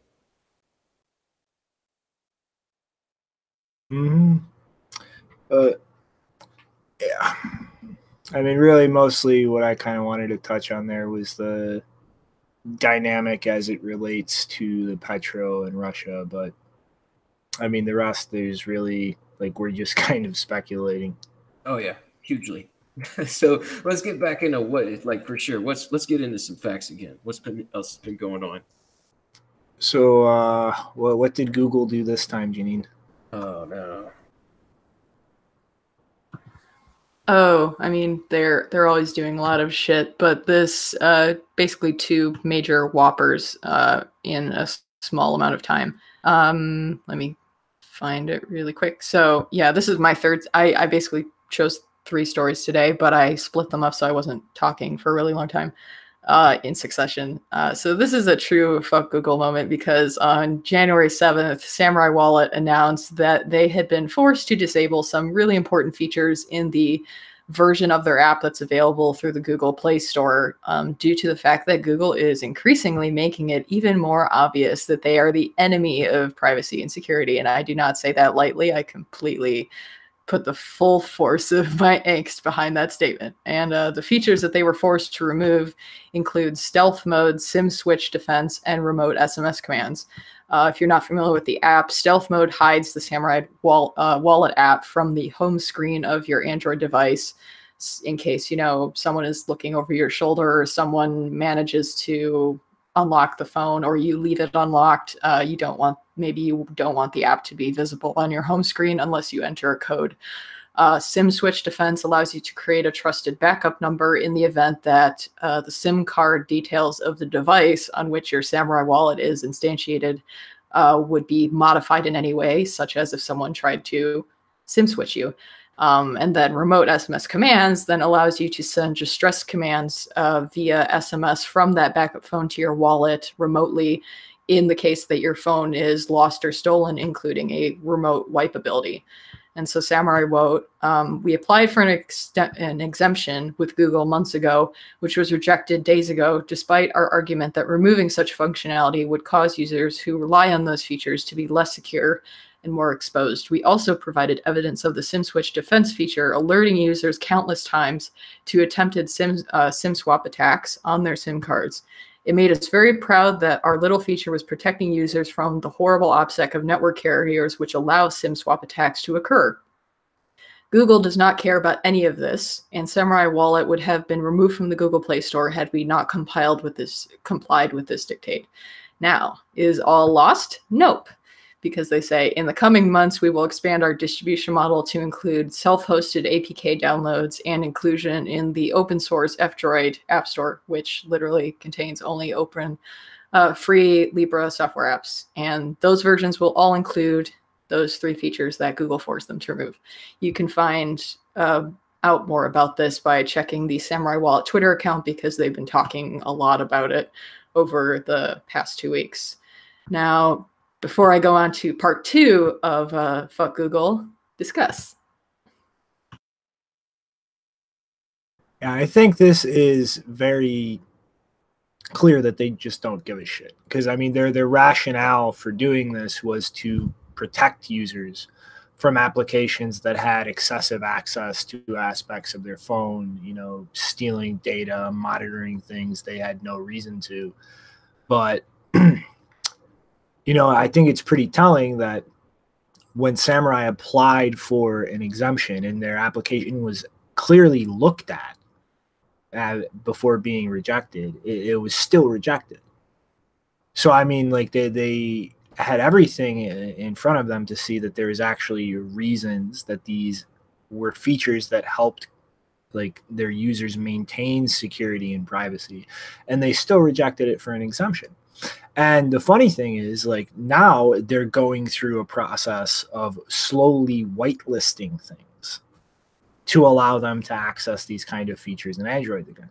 So despite, like, they were going to start doing this anyway, and they still refused to give Samurai an exemption after looking at their application for one, knowing that they're going to start whitelisting things to use these features anyway. It's complete horseshit.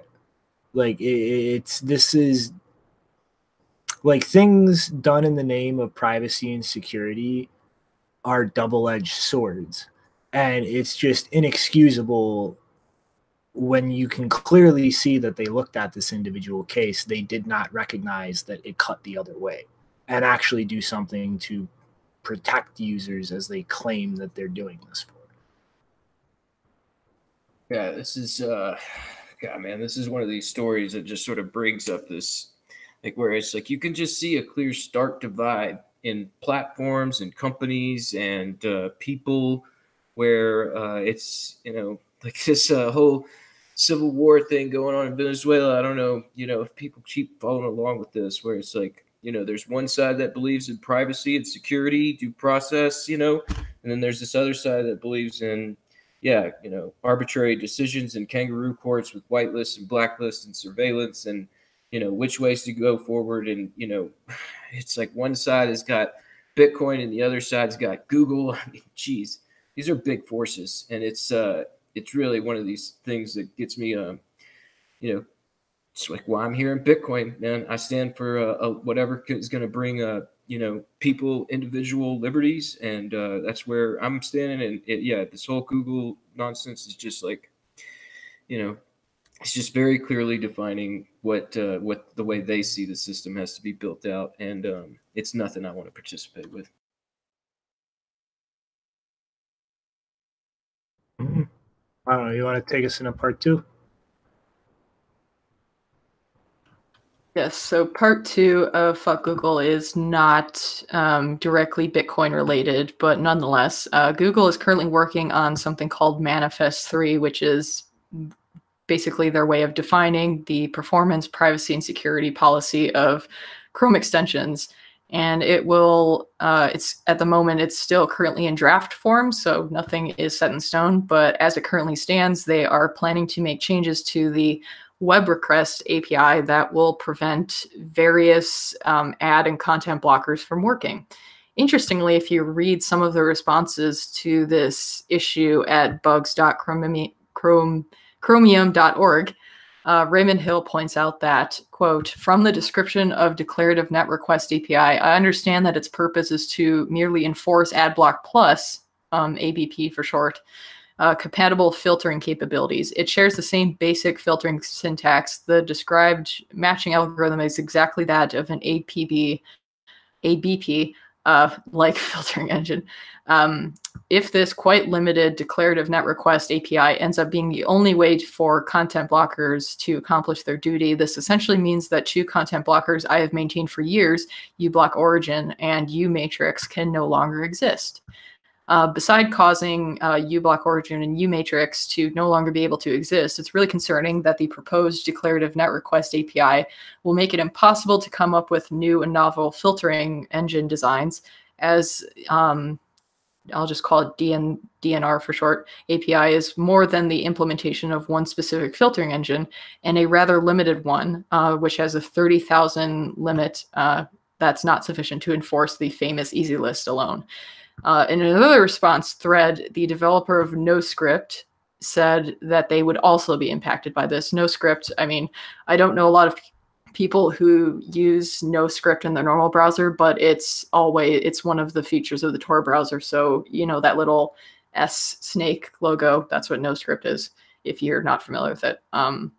So basically what they're saying is that Google will only make sure that AdBlock Plus, which is known for being compliant with Google's whole acceptable ads whitelisting bullshit, is the only ad blocker that will work, whereas the ones which don't comply with that policy will stop working if these changes go into effect. Huh, who could have seen that coming?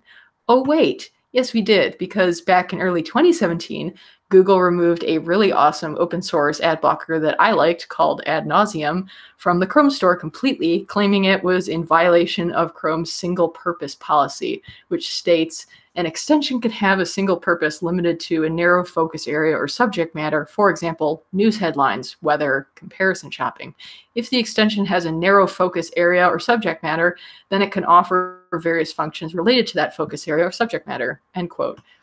And so Google basically claimed that Ad Nauseam both blocked and clicked all ads on the page, which it did, but they said that this somehow violated the single purpose rule because, you know, blocking and clicking ads to be kind of like activist and in your face about it and making fun of it and polluting your ad results is obviously, like, it's all under the umbrella of ad blocking and countering surveillance. So I don't see exactly how that is really justified. But of course, they got rid of it because it's annoying and it messes up their all their analytics. So of course they removed it. And of course, I wouldn't be surprised if they also, you know, don't listen to these people, because, you know, as long as AdBlock Plus works, it's like, yeah, we've done our job. But it's like, no, because there's a lot of people who don't use it specifically because they think that your whitelisting policy is messed up. So yeah, another instance of Google not really giving a shit about privacy or security. Yeah, I wish I could say this is a surprise, but just like the last story where we were talking about, you know, I mean, this is just like another step in a measure that they think, you know, they need to go because they're the ones in control and they get to decide on the whitelist and everything. And I mean, they think the surveillance is, hey, that's all, you know, par for course. That's the way it's supposed to go. And I mean, like, yeah, I just fundamentally disagree. And I mean, it's not just ad blockers where we've been seeing some of these errors. Like, you know, we regularly use what are those internet archives, and you know, they started to develop you know, API where they get around those now too. And you know, they try to keep it from actually being archived or archived correctly. And it's hard going out there because a lot of this infrastructure that's been built out is run by these guys, and they want it to be done this way. And you know, this isn't the world of everything's backwards compatible and we just keep moving. They force this stuff on us, and yeah, that's where, yeah, let's just keep moving with Bitcoin. Mm-hmm. All right. So next up is something that seemed to cause a little bit of a tiffy. Coindesk created another crypto influencers list. No. And one thing in particular that seemed to drive people up the wall was porn star Brenna Sparks being introduced and screaming about, what the hell is this? What does she have to do with crypto? Well, you fools, do none of you remember the prophecy? Do none of you remember the ass that was eaten that allowed the markets to pump? I do. I was in Germany spending extra money because of the prophecy being fulfilled. Her part in the prophecy was integral, and that is why she was a crypto influencer. Oh, man. Fools.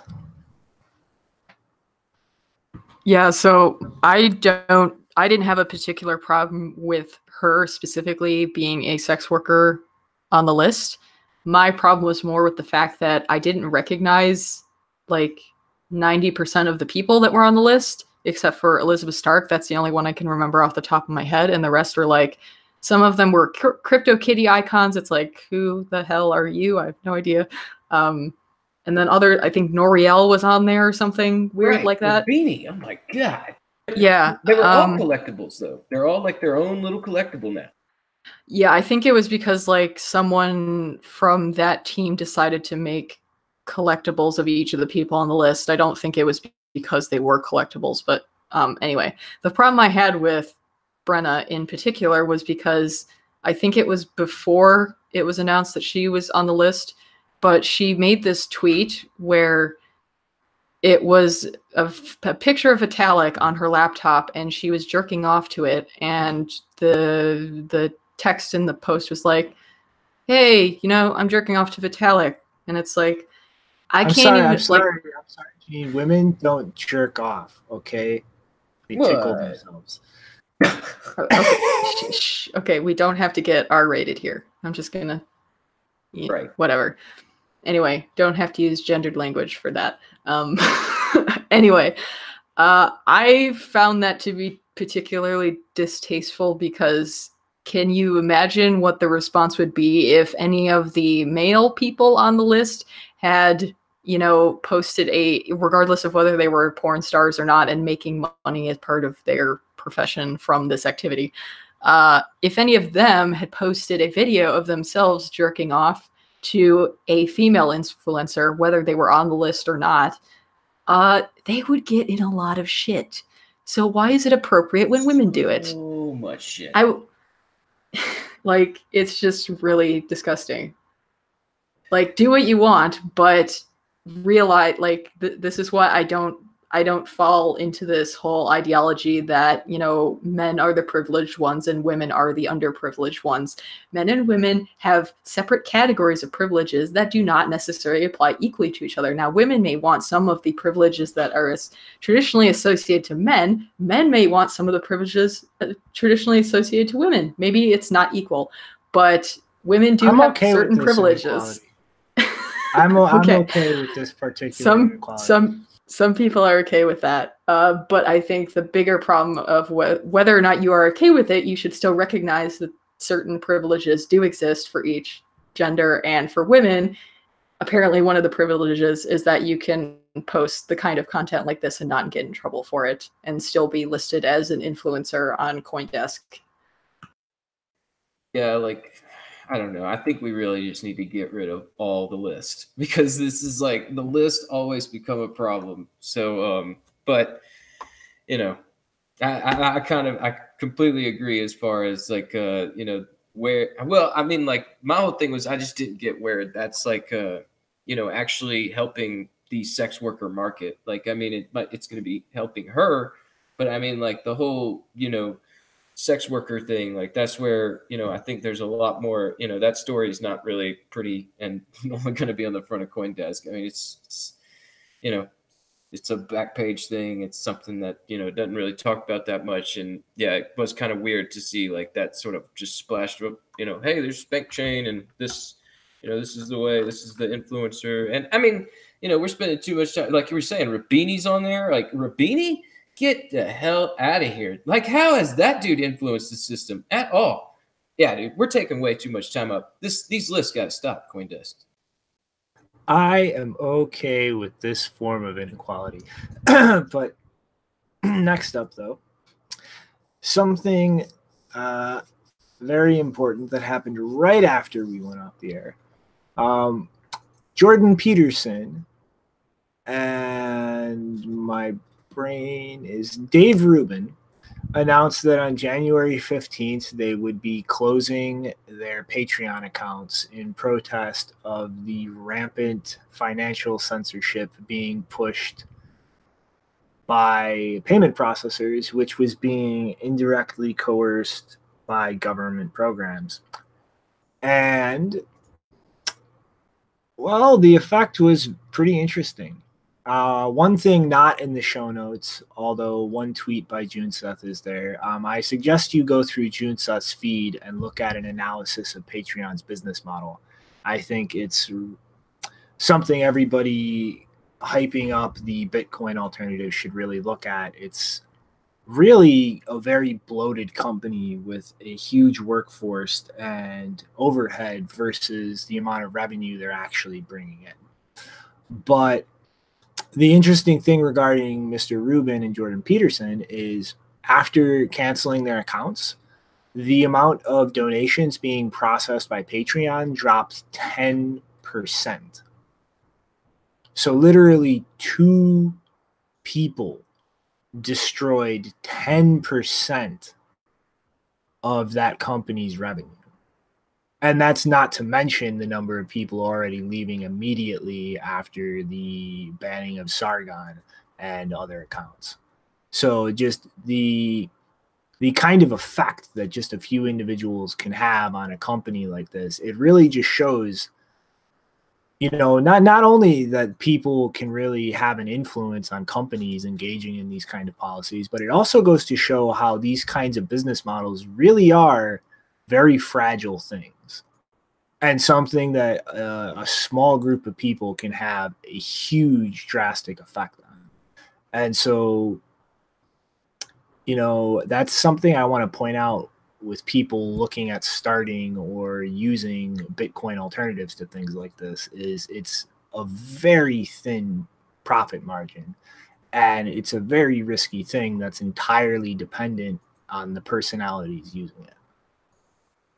Yeah, that 10% figure, is that from when people started to leave Patreon because of their announcement that they would leave, or was that when he actually left? No, because the video that the canceling of their accounts. Okay, because in that case, it might actually be even more than that, because more than 10%, because the clip that I saw where he actually deleted it, he said something about that he had already lost half of his patrons leading up to him canceling the account. So it actually might be more than 10%. I'm not sure, but is that all for this topic? Because I want to also mention. We just got the lightning thing next, and that's it. Yeah, the only thing I want to mention is that I just saw yesterday that I can't remember the guy's name off the top of my head because I don't know him, but I saw a tweet about that BTC Pay server has now integrated something called Libra Patron, which is a self-hosted Patreon alternative that works with Bitcoin. It also has a Square integration, so you can use credit cards with it as well. Somehow, haven't looked at the code, so this is not a recommendation to just go and use it, but just to shout out because I think it's interesting that it happened pretty fast that people are already starting to build alternative versions of Patreon, because at the end of the day, it's not a super hard thing to do. I mean, I'm actually surprised at how large Patreon is as a company, considering that they don't do very much. I mean, I'm sure they have a huge legal compliance department, because obviously when you're processing payments in multiple different countries, you have to have some kind of you have to have a substantial legal team to handle that. But other than that, I'm kind of surprised how large they are. What I'm not surprised by is that they're not making a lot of revenue, even though I think they're taking 5% of every donation or something like that, which is pretty high. Yeah, it's I mean, for sure, 10% falling from 2 people is big. I mean, that's then you think about Sam Harris, that guy, he was one of the main ones to first take off, where he was the biggest guy on Patreon, and he left.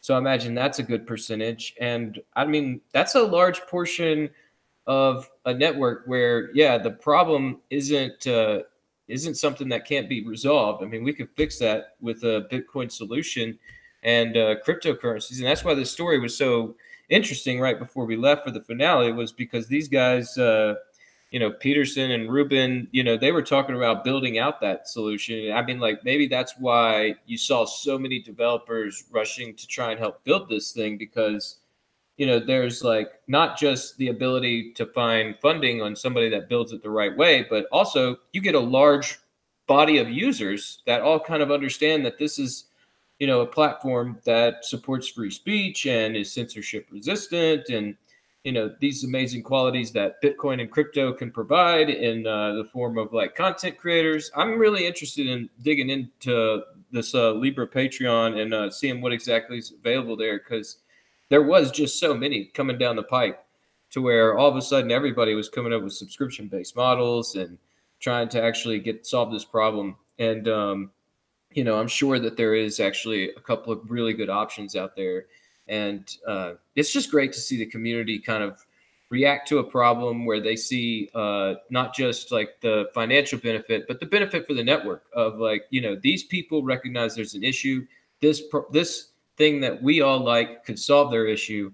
And so let's try and grab these people and put them on a system that can help them out, especially on, in discussions that are so important. I mean, we're talking about a lot of stuff with geopolitics, and censorship is one of those things where it's just, it's just the wrong position when it comes to arguments and battles of ideas. It's the wrong way to go.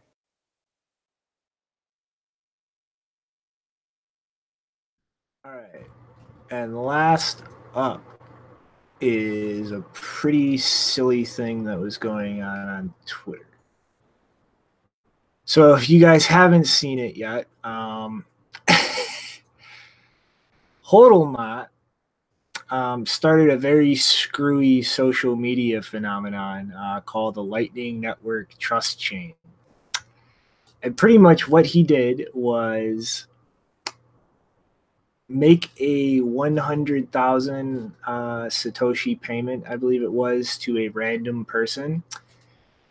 And the idea was for that person to add 10,000 Satoshis and then forward the payment on. and so on and so forth. And don't rip people off and just keep it.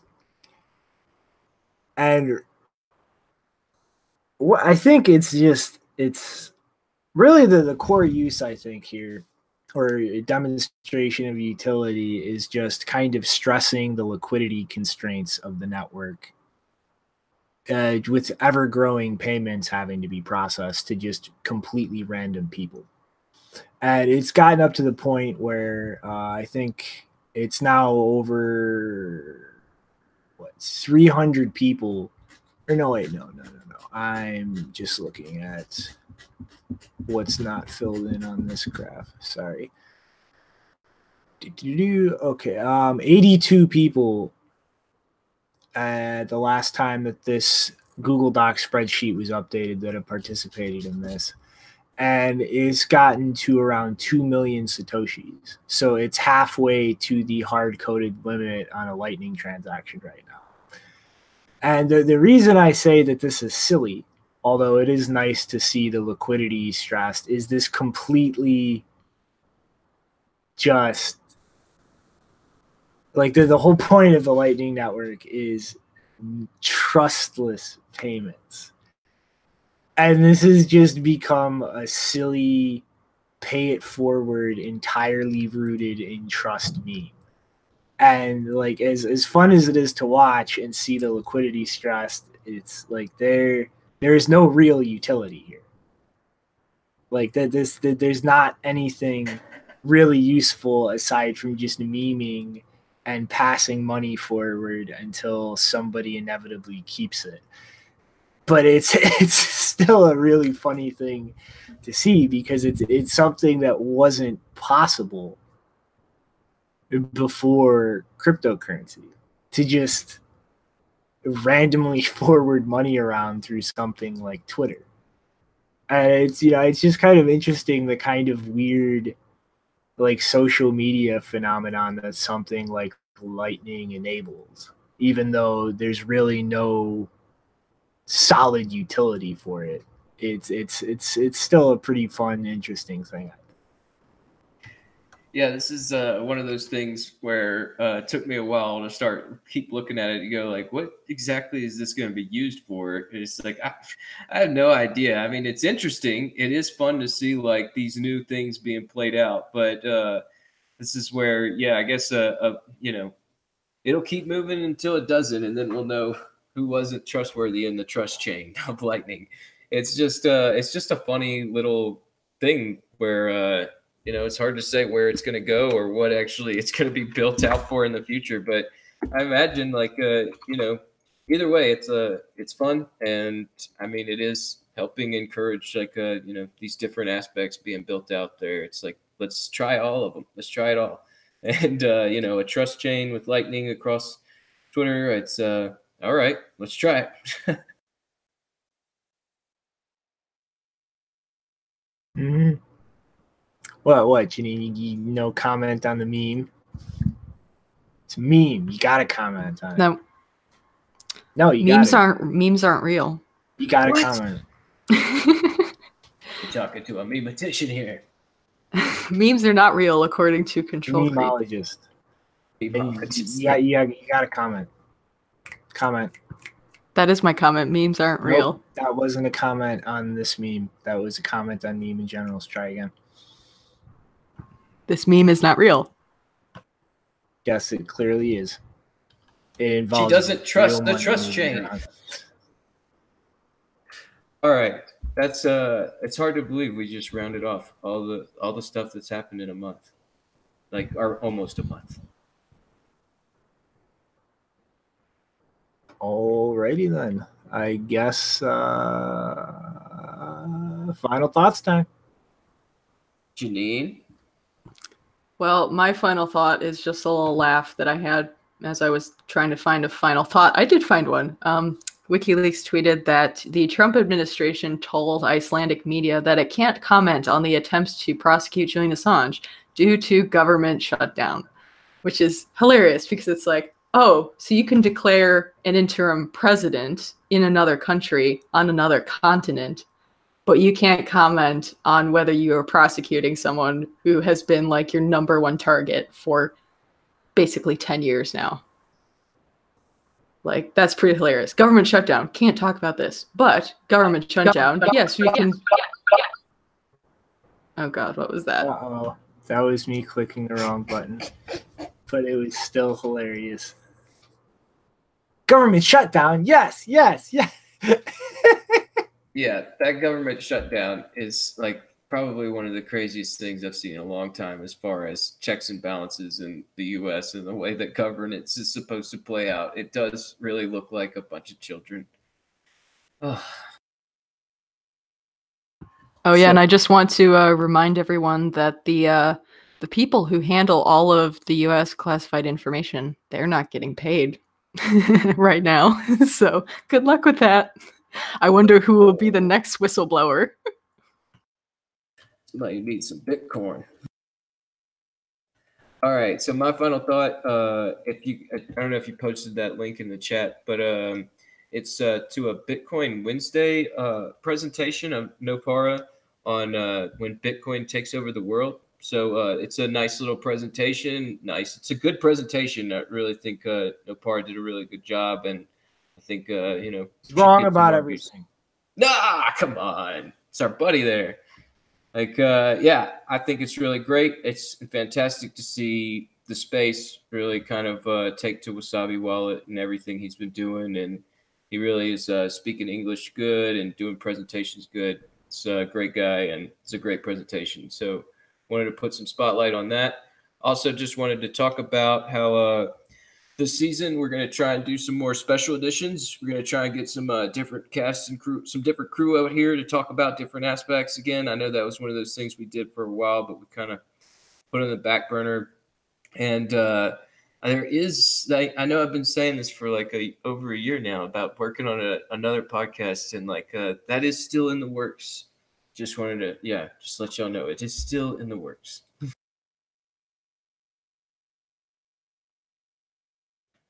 Yeah, Nope, Wasabi wrong has. button again. Yeah, Wasabi's even over the Christmas break or the holiday break, it was still chugging along. So that's really great to see. Well, I guess, I don't really have a final thought except, I'm also kind of brainstorming another project potentially. And so we'll see if I can find the time and get off my lazy ass with that. But on that note, it is good being back. And yeah, that's really all I got to say. Later, everyone. Hold on, I'm gonna try something just cause. Uh-oh. All right, everybody. Goodbye.